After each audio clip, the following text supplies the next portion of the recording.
Let's look more at symbols and syntax objects and binding information. I have two modules here, tick and talk, each of which defines sound to be tick and talk respectively.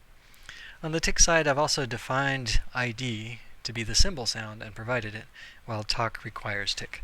So that means that talk can see ID as imported from tick, and if I run this module over here, then sound will print out.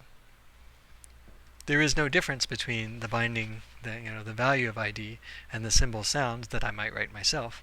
And in particular, if I try to eval either of these, then it fails in both cases because, of course, eval starts out with an empty namespace at this point in a module. And so there is no sound, and even if there were, we wouldn't know which sound should be relevant.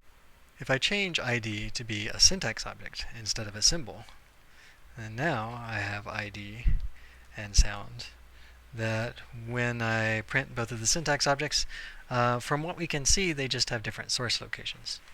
But in fact, we can also eval syntax objects in the same way that we can eval S expressions.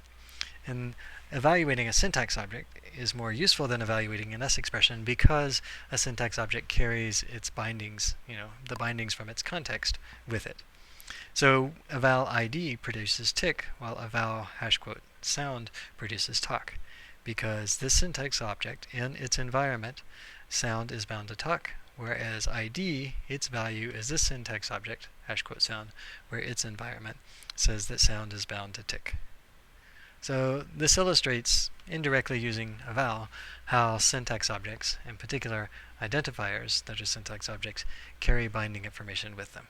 And that is how macros that are based on syntax objects are able to do the right thing with respect to bindings across module boundaries.